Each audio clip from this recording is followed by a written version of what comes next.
Welcome to the Stark Reflections on Writing and Publishing podcast. There has never been a better time for writers. More information, options, and opportunities are available to you, but navigating these requires insight. Join Mark Leslie Lefebvre as he draws upon more than a quarter century of experience as a writer, a bookseller, and a trusted book industry consultant to explore and reflect on the writing and publishing landscape to help you make informed choices on your writer journey. Hello, Reflectives, and welcome to the first episode of the second season of the Stark Reflections on Writing and Publishing podcast, otherwise known as episode 55. This is your host, Mark Leslie Lefebvre. It has been a full year since I started this podcast, and I'm proud to say that I managed to get an episode out every single week for the past year. Well, slightly more than one episode every week, because even though my math is not very strong, there's 52 weeks in a year, and I managed to get 54 episodes out in 2018, because I managed to slide in a couple of additional episodes. So, all in all, it wasn't a bad year in terms of podcasting. Now, I thought that since this was the first episode of the new year, that I would take a look at some of the goals I'd set out at the beginning of 2018 and share how I did with them. But more importantly, and if you are already beating yourself up for not completing all your goals in 2018, I wanted to pause and share these important facts. I didn't hit all my goals. I failed at a number of them, a good number of them. I screwed up many times along the way. I made mistakes.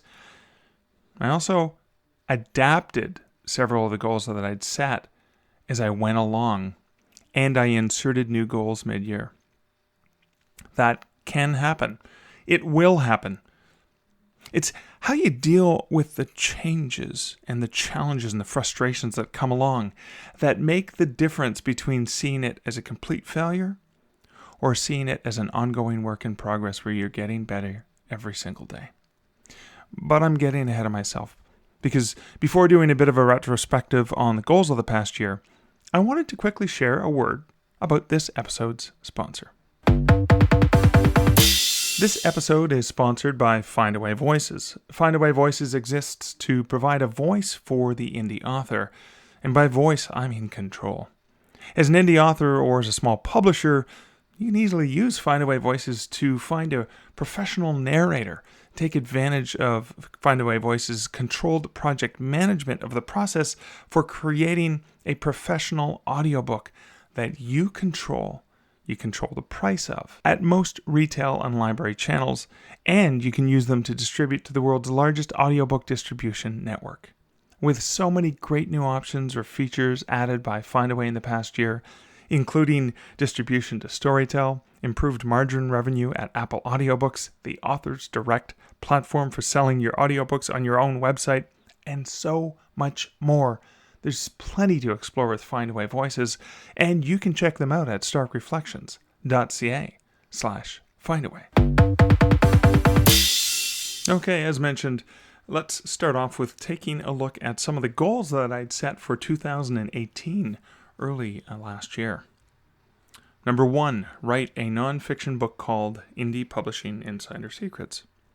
Number 2, finish the sequel to A Canadian Werewolf in New York. Number 3, finish the sequel to Evasion. Number 4, pitch and write a traditionally published book, Spirits Untapped, to Dundurn. 5, complete a new full book short story collection. 6, stay retired. Okay, of those 6, I actually scored a big fat 0, if you want to be technical about it. But let's take a look at them in a little bit more detail to see that even though there may be a zero sum, there's still a significant number of wins that came out of these so-called failures. So number 1, write a nonfiction book called Indie Publishing Insider Secrets. Okay.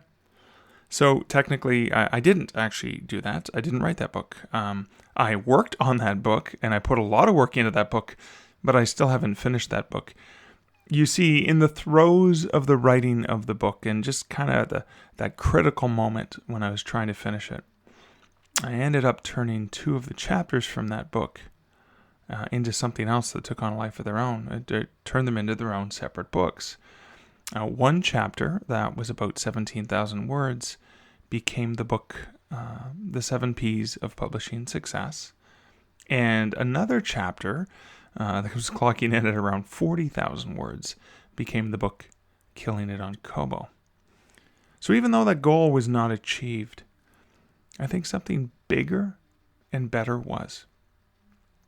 The Stark Publishing Solutions series of books was born out of that error or that mistake or that maybe misconceived goal. Sometimes in the midst of creating a goal, you don't realize what you're really trying to get at. And I realized I needed to pull out those P's of patience and professionalism and practice, etc. And I needed to really pull out my experience at Kobo so I can put that into a book to help other writers who wanted to get those things. Yeah, they were both going to be part of that indie publishing insider secrets, and they will still be a small part of that book. But this allowed me, instead of cutting those things down, it allowed me to expand them and provide the content that I wanted writers to have. And now that I've done that, I can go back to that indie publishing insider secrets book. So the actual indie publishing insider secrets was something I'd planned on having out by November of 2018. But even as I was doing those other smaller books, and I realized I was killing myself to try to stay on top of it all. And it was not a good experience. I wasn't enjoying it. And yeah, work isn't something you're supposed to enjoy all the time, but I ended up deciding, making a difficult decision, and even though I'd sort of promised myself and publicly stated that books would be out, September, October, November, I pushed off the indie publishing insider secrets, the largest of the 3 books, until February of 2019. Now, I haven't even touched the project since the end of October because it's just been such a whirlwind of activity for me. And I might even try to push the publication of it back even more. And I'm okay with that because I'd rather push it back and do it right than rush it to market and not have it ready. Because I'm absolutely ecstatic with the response that I'm getting from the 7 P's of Publishing Success and Killing It on Kobo. And I want to focus on now getting the audiobook versions for them out and into the market before I dip back into the longer, fuller book. You see, I'm trying to maintain adaptability. I realized I'd set a goal, I had to adapt it along the way, and I recognize that as I'm moving forward with an adaptation of that goal, I'm likely going to adapt as I go forward in the future. And it's okay so long as that adaptation takes me into forward and not backward momentum.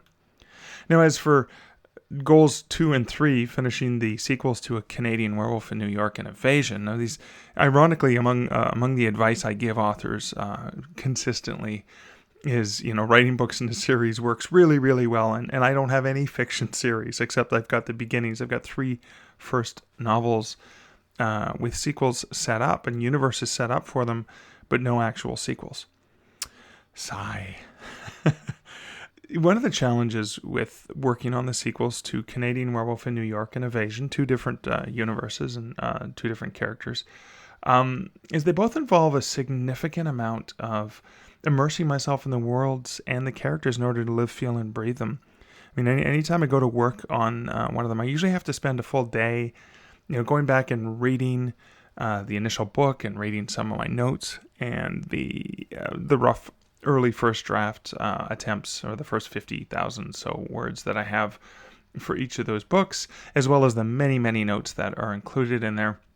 And usually I have to soak them in and then go do something else for a few days. Go for a long run, do some other physical activity where my mind can kind of churn along in the background, and then come back to them. And I didn't end up having that sort of time this year. And the way that things are looking right now with my early 2019, I'm likely not even going to have time to consider working these projects until at least March, April, even May of this year.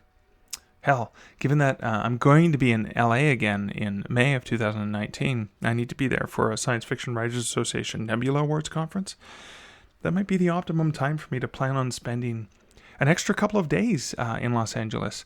Do some wandering, sit in some local cafes, at the beaches, various bars and clubs, and using that immersive experience to finish the sequel to A Canadian Werewolf in New York, which is Fear and Longing in Los Angeles. I mean, after all, it was the 2 days at a resort in Barrie where I managed to get a significant portion of the 7 Ps and Killing It on Kobo books completed, which I thought were going to be indie publishing insider secrets, but kind of became those 2 books that weekend. Because there's something about knowing that you're paying to stay somewhere that motivates the hell out of me to get the writing done. And maybe that will be my opportunity for Canadian Werewolf in New York in 2019. Haven't decided on Evasion, but that's okay. I can always decide on that later on in the year, depending on how the first half of the year is going. As for number 4, pitch and write a traditionally published book, Spirits Untapped to Dundurn, well, I did pitch Spirits Untapped to Dundurn, and they didn't accept it. Or rather, the response was, let's see how Macabre Montreal sells. Now, which to me was refusal. And Dundurn has right of first refusal on my non-fiction paranormal books. To me, the fact that they said, let's see how that sells, was a refusal to me. Which works on that clause, so it means I can look at either finding another publisher for that book, which may work well because Dundurn's a Canadian publisher and they're going to want to focus on Canada. And even in the initial pitch, Spirits Untapped was supposed to be worldwide. They'd asked if I could scale it down to North America where they have better distribution. So I did that and repitched it. And then they came back with that. So maybe the initial goal is that it maintains its worldwide presence. And maybe that's something I work with another publisher for. Or maybe I do it myself. Now, the jury is still out on that one because this book is a joint project between Liz and myself, and we're both incredible procrastinators. We really enable each other that way. And I'm going to stick to working on the Spirits Untapped brand that we've been building over the last several years at spiritsuntapped.com, as well as our Instagram and Facebook accounts, and focusing on that fun travel, drinking, the spirit of craft beer culture that we're building into the blog and into the Facebook page and Instagram page, etc., and put off making any specific goals other than we know we're going to write the book, and we'll put off that goal. We'll probably talk about it later in this year to see what it's looking like and how we're going to proceed with that. That'll be an interesting one. But this year, in 2019, I am pitching Weird Waterloo to Dundurn. Now, I moved to Waterloo from Hamilton in January 2018. And I realized that the Waterloo, Kitchener, and Cambridge Tri-City area could certainly use a local book of ghosts, strange occurrences, etc. There is nothing like that on the market. And I've got at least 3 other books planned to pitch to Dundurn along those nonfiction paranormal books. So I think Weird Waterloo would fit in well with the style of the books that I've had with Dundurn that have been most successful, like Spooky Sudbury, Haunted Hamilton, Creepy Capital, Macabre Montreal. Those are all themed towards Canadian towns, and Dundurn is a Canadian publisher focusing on Canadian locations. So I think I'll play up the strengths for the publisher as well as for those local ghost stories. And so that'll be Weird Waterloo, which is one of the plans for this year, pitching and writing that book, which will probably be something that we'll want to put out in 2020. But in the meantime, 2019 is going to be the year that I'm going to finish and release a self-published ghost story book that I've kind of had kicking around the back burner for a few years, and something that is sort of fallen outside the scope of a full-sized book. So again, something that I don't think Dundurn would even be interested in. Now, Screaming Skulls is the project title that I've been working on. And it's going to be a smaller book. Maybe, could be 40, 50, 60,000 words, not the 70 to 80,000 words that the Dundurn books tend to be. And it's going to be about haunted objects. So inanimate objects that are haunted, which is quite fascinating. I mean, I've already written about them in some of my Dundurn books. But then there's some other stories that I just couldn't fit because they weren't associated with the theme of those previous books. Now, this is going to ensure that I have another nonfiction paranormal book out in 2019 as something that I can pull off under my Stark Publishing imprint, but a traditional publisher might not be able to pull off with such a short time limit. So this is particularly to fill the hole left when Dundurn passed on my last pitch, and timing-wise, it just looks like I'm not going to have a nonfiction paranormal book out in 2019. So it also allows me the opportunity to test to see if I can do better with ebook sales on one of my nonfiction ghost story books, because I've most certainly done really, really well on the ebook sales for my nonfiction books on publishing. So again, this just gives me an opportunity to continue with that part of my author brand and see how it goes. Now, I know I'm not going to sell as many print books as I would. I normally sell a lot of print books through Dundurn. I won't sell as many print books because even as long as I've been in the industry and as well as I know distribution and how to get the book out there and make it attractive to bookstores. Now, Dundurn has proper traditional distribution. And I only have print on demand available to me, so that kind of limits me, and I recognize that, and I'm okay with that. I will probably sell more of those print copies myself when I'm at Comic-Cons, etc., and then some of the other ones are just gonna, if they sell online, they sell online, great. But it'll probably be an ebook game for me, but it'll be a reasonably priced ebook, and I think I can do way better than Dundurn does with ebooks. I know I'm going to do way worse than Dundurn does with print books, and that's okay. I recognize the strengths and the pros and the cons of the different types of publishing, and so at least I have my expectations set up properly there. Now, number 5, compile a new short story collection. Now, again, this is something I didn't get done, but it's something I've been experimenting with in the Nocturnal Screams short story series that I started releasing in KDP Select into the Kindle Unlimited program, which is the exclusivity program. Now, I have 3 more books in that series that are still locked into KDP Select and exclusive to Amazon. The first 4 were published wide in 2018, as well as the sort of that volume 1, which is sort of the first 4 books put together. And what I'm going to do is early in 2019, I'm going to run a few promos on them using the 5 free days and the Kindle countdown deals that you get with your exclusivity. But after that tour of duty is over, in the first quarter of 2019, because I kind of missed the deadline in December to take them out. So I thought since I'm stuck, I may as well run those 90 days to the best of their ability, and then plan on getting these 3 out of exclusive, get them published wide, and also get book 8 in the series out, because I did intend on doing 8 books in this series, and I just kind of pushed that one off. And then do a volume 2, which is books 5 through 8, and then of course a larger full-size collection of all 8 of the volumes, which will also be a full-sized print book of the Nocturnal Screams, sort of that series book, and potentially also create an audiobook based on that larger one, which will be closer to the 80,000 word mark. Now, the last goal for 2018 was stay retired. So yeah. I left Kobo at the end of 2017 to be able to write full-time and to consult and coach authors, without being tied to a single retailer, as much as I loved and respected that retailer. And I enjoyed that life. I enjoyed the freedom and the flexibility. I mean, my commute was amazing. Get up, feed the animals, put the coffee on, and walk 20 feet to the den to work. But I also missed a part of my previous life. I missed working with a great team of incredible, intelligent people. And I missed building cool stuff for writers. I mean, building it because I wanted it for myself, but knowing that there would be tens of thousands of other writers that could benefit from it. So the synergies were there, and I joined the Draft Digital team so I could have both of those things. Now, it also feels like a great progression for me because while I still do love Kobo, I can now help authors sell on Kobo, but I also don't have to be beholden to a single retailer. I can now help authors sell on virtually any platform because that's what Draft Digital does. So this changed goal allows me the best of both worlds. And in a flexible work-from-home position, I also have way more time for my writing than I did when I was running Kobo Writing Life and working in the Kobo office. So again, it was progression for me. It was a forward movement, and it allowed me to stay connected, to reconnect, to get back into building awesome things, but also have that flexibility for my personal writing as well as my personal coaching that I can do to help authors.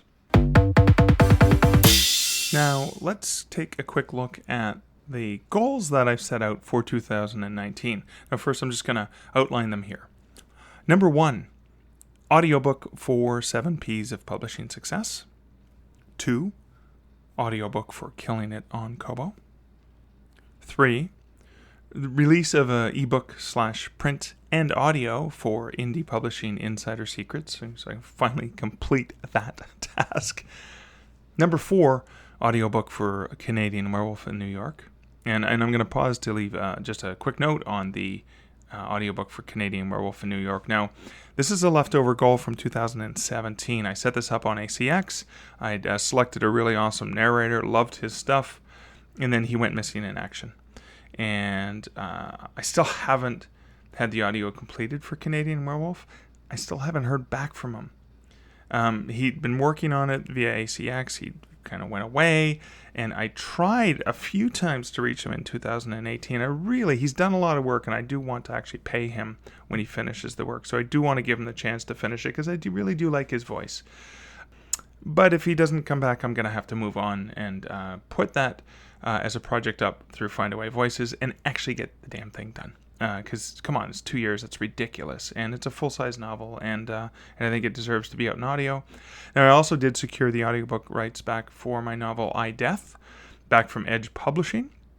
And so as goal number 5, I plan on, through Findaway Voices, through a project I'll be launching, getting the audiobook done for I, Death.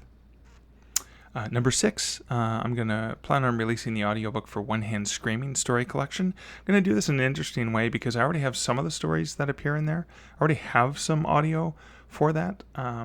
For example, 1 or 2 of the stories that are already released in audio are available that way. I'll probably use a number of different narrators for different stories. And I'm going to definitely narrate the behind-the-scenes notes myself. But I'm also going to do I may do 1 or 2 of the stories myself as well. I think that would give it some interesting variety. Goal number 7 is release the book Screaming Skulls and Other Haunted Objects. I'm going to release that in ebook print and hopefully audio. Probably something I'll do myself. It may be something where I hire out the narrator for that one. We'll see what the timing is like on that. And number 8, finish the first draft of Fear and Longing in Los Angeles, which again I'm thinking I may be able to do in May while I'm in Los Angeles. That would be fortuitous. And number 9, which is sort of tied into writing, but not necessarily, but I wanted to book new speaking gigs at venues I've never spoken at, to audiences I've never spoken in front of. And whether that's non-traditional, like non-writer conferences, or new writer conferences I haven't spoken at, or it's non-writing and publishing conferences. Ideally, I'd like to book a keynote either in the last half of 2019 or the first half of 2020. The last time I did that was in 2017. I did a lunchtime keynote on the There's Never Been a Better Time to Be a Writer, and basically inspired writers with my own writing journey. And I'd love to be able to do that that sort of keynote where I'm not focused on here's how to do this, here's how to do that, here are these things, where it's more of a workshop. But I want it to be more of an inspiring, motivational talk for those people who are thinking that they may want to actually get involved and to see the amazing opportunities that exist. The fact that you're listening to a podcast right now on writing and publishing means you probably know way, way more than the average person who says, hey, I'd like to write a book, and this self-publishing, that's stupid, nobody ever self-publishes. That is still the mindset for most people who aren't involved in writing and publishing. And so, again, helping open people's eyes up to the possibilities that exist is amazing. And again, because you're listening to this podcast and you probably listen to other podcasts that are way better than this about writing and publishing, you probably know a lot more than those average people. But a lot of times when I've done talk in front, speeches in front of writer groups, the very, very basics of what we understand and know about indie publishing are still amazing new things, and I'd love to be able to open people's minds up to those things, and that's one of the goals behind the speaking gigs. So those are 9 of the goals that I have for 2019. Now, sort of the last little bit I thought I would share here in my retrospective of 2018 is I wanted to share the percentages of my ebook income from 2018. Now, this is just a reminder that this is just my ebook sales, and it does not include print book sales. It does not include audiobook sales, and it does not include income I've made from traditional publishing or from editing or from writing and selling my work in a more traditional publishing way where somebody has given me money to give them writing as opposed to me publishing and paying for the editing, etc., and publishing it. So, and the reason I'm sharing this is I'm sharing this as an example of where my self-publishing ebook income is coming from, which is just one of my kinds of income. But this is my self-publishing ebook income. And yes, there are many authors out there making 95% of their income from Amazon sales and from Kindle Unlimited page reads. But I'm not one of them. My own Kindle Unlimited page read income for 2018 on a handful of titles would come to perhaps 0.5% of my overall annual ebook sales income. So for me, Kindle Unlimited isn't a huge thing. It's just a teeny tiny thing. My Kobo Plus sales, and Kobo Plus are the subscription income that I'm getting through Kobo without having to be exclusive on those titles. My Kobo Plus subscription sales income is almost as much as I made from Kindle Unlimited. Now, in both cases, for both Kobo Plus sales and Kindle Unlimited income, those sales are included as part of my Kindle and my Kobo percentages that I'm about to share. So I thought I'd mention that because that often comes up. That what is your Kindle Unlimited income? And mine's pretty much nothing. So here's the ebook sales from 2018. And there are 11 main sources. Now, some of the sources, just to also be clear, such as my Nook and Apple sales, they're going to be attributed to coming in from multiple places, such as Draft2Digital and Smashwords, which I've used to distribute to Nook and to Apple over the years. Now, I don't have any direct books in Nook, and I don't have any direct books in Apple, so I'm using third-party distributors for them, but I'm attributing the retailer, not the distributor, for those sales. But what I tried to do is I tried to list all of the actual revenue sources, i.e. where did the sale take place? Where did the purchase actually happen? So here's my breakdown for 2018 ebook sales. Kindle accounted for 45.97% of my ebook sales income. Kobo accounted for 20.68%. Now, Kobo, just I mentioned, includes Kobo Plus, but this would also include Overdrive library sales, which are just kind of merged into those sales. Here's where it gets interesting. Story Bundle accounts for 20.27% of my income. Now, Story Bundle would be a couple of bundles that I was in this year where a full novel was bundled together, and the purchase actually took place through Story Bundle. Again, interesting, the third highest retail place was not one of the big retailers. It was a bundle place. The fourth highest income that I got in ebook sales for 2018 was Bundle Rabbit. 6.8% of my sales came from Bundle Rabbit.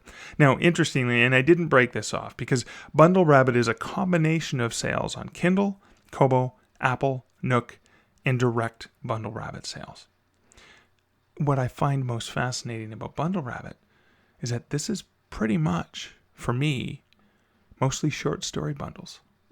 So short story sales. This is a short story I have available through Bundle Rabbit that has been curated into a bundle somewhere that became sort of a digital anthology, and I'm making money off that. My fourth highest income in ebooks from 2018 came from Bundle Rabbit on short story sales. My third and fourth highest story bundle and Bundle Rabbit. See, collaborative publishing is huge. It's already becoming huge for me. Now, let me get to number 5.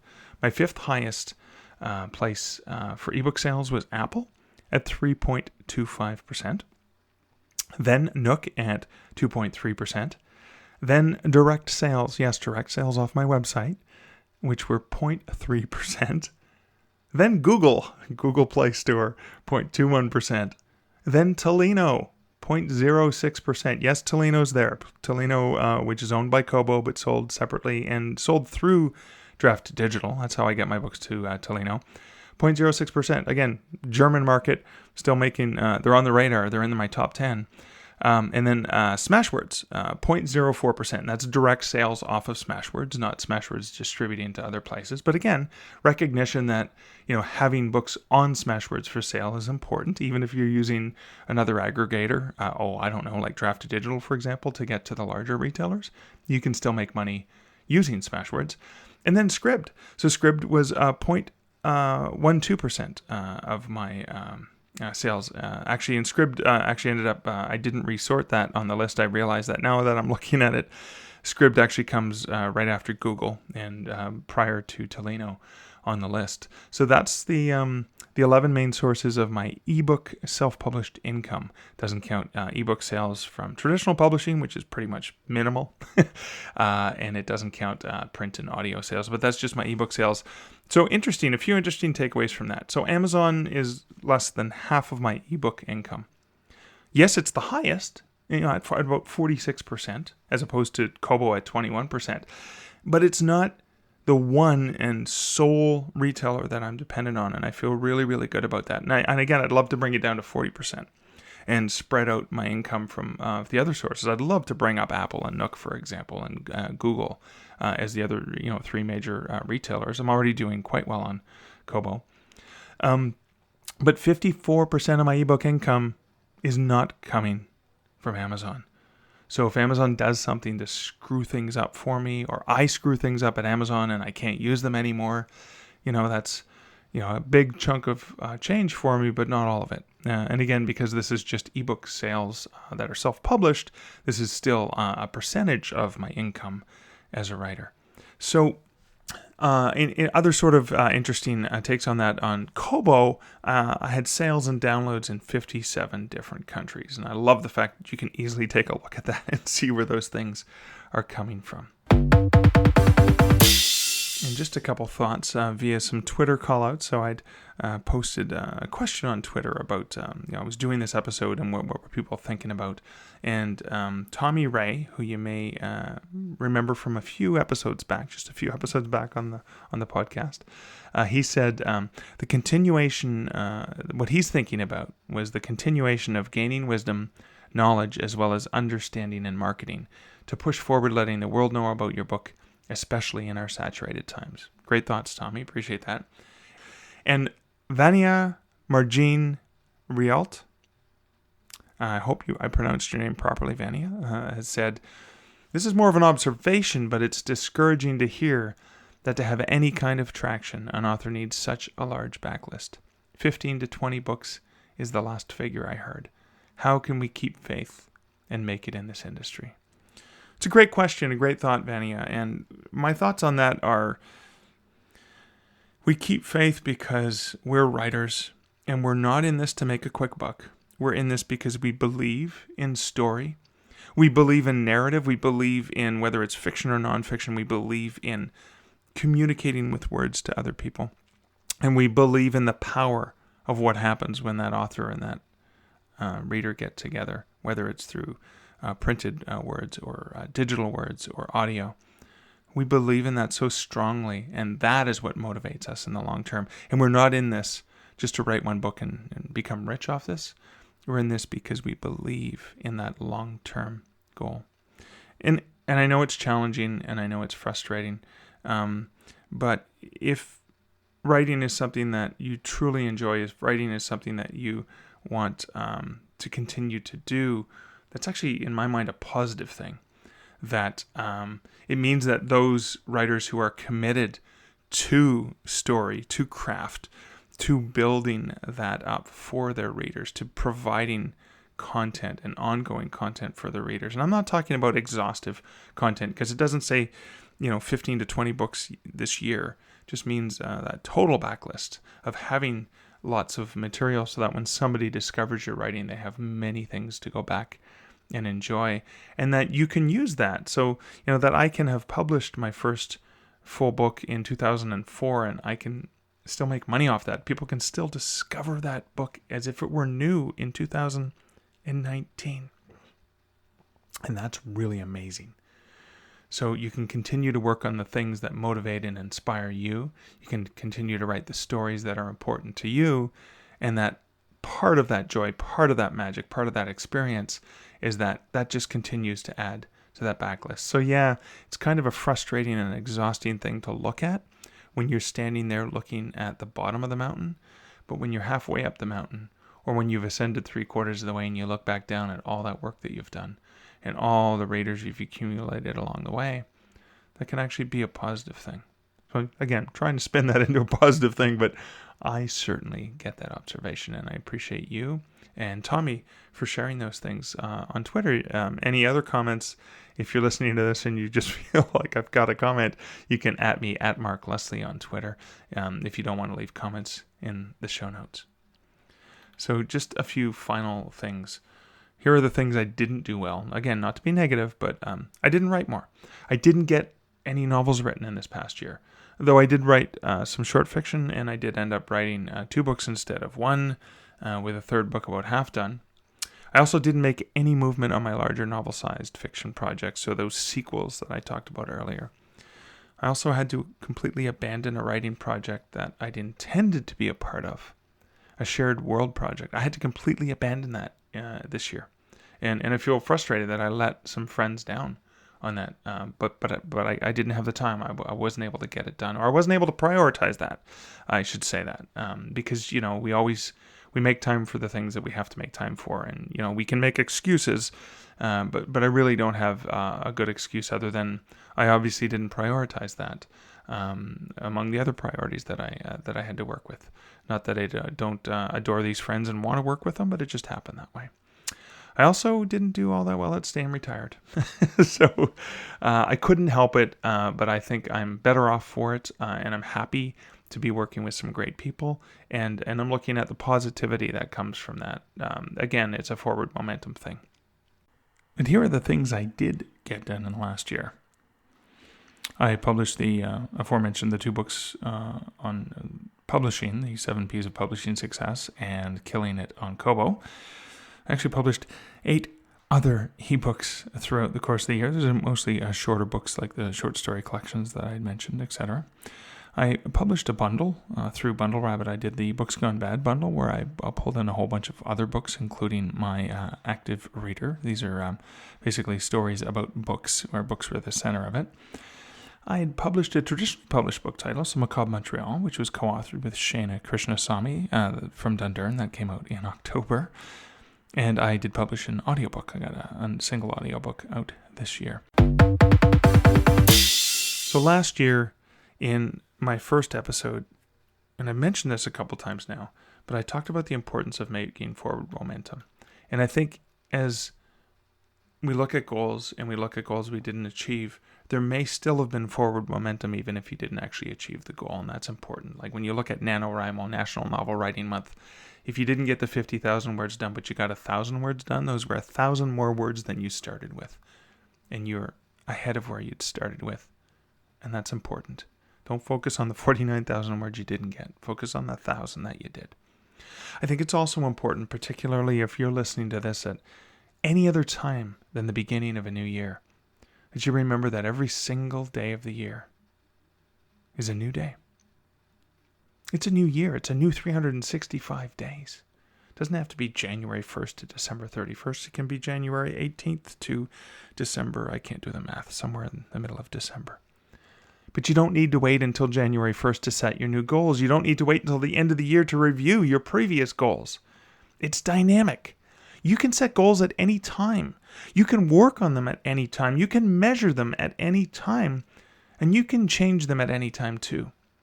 Sure, it's handy to use a calendar construct to help create a guideline that you can easily follow. But use it as a guideline, not as something that restricts or limits or prevents you. Use it. Don't let it use you.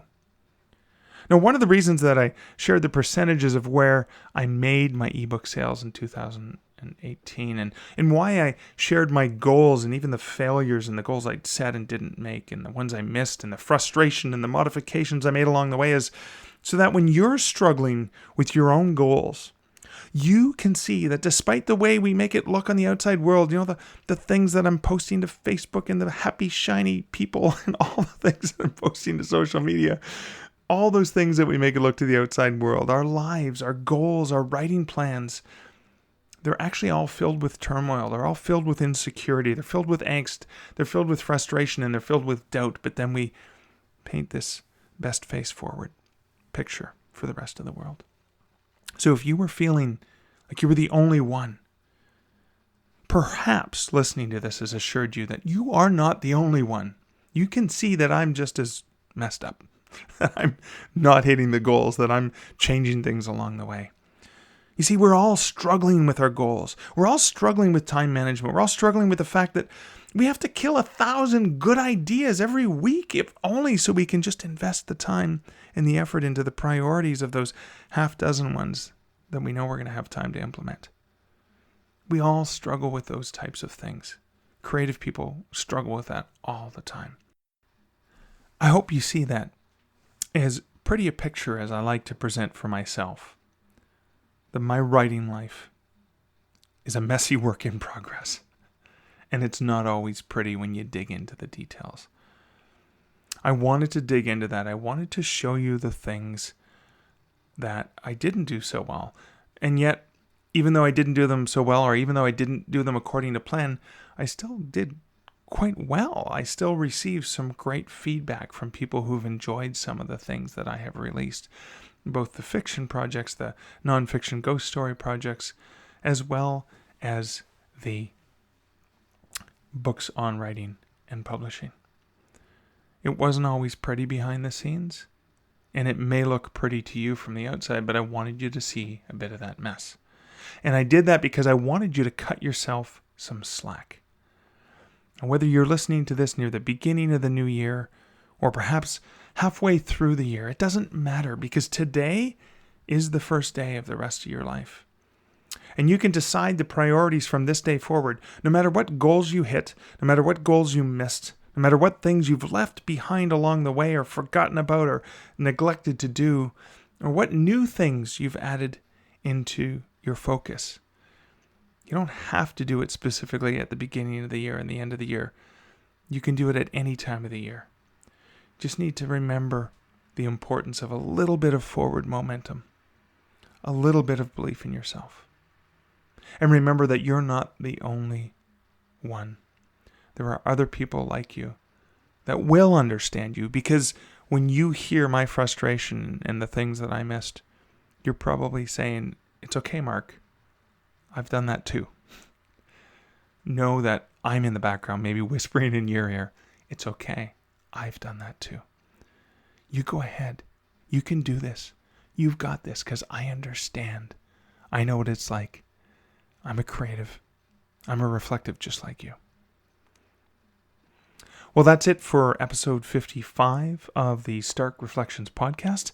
If you have comments on my goal sharing, my 2018 retrospective, my personal achievements, etc., you want to share your own comments or your own goals or feedback or things you've been thinking about or things I've made you reflect on, feel free to share them via Twitter at Mark Leslie or on this blog post for episode 55 at starkreflections.ca.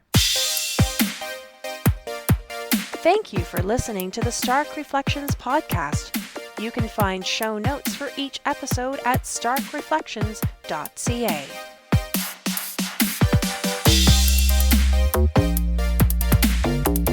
The music for this podcast, Laser Groove, was composed and produced by Kevin MacLeod. Check out more of Kevin's great music at incomptech.com.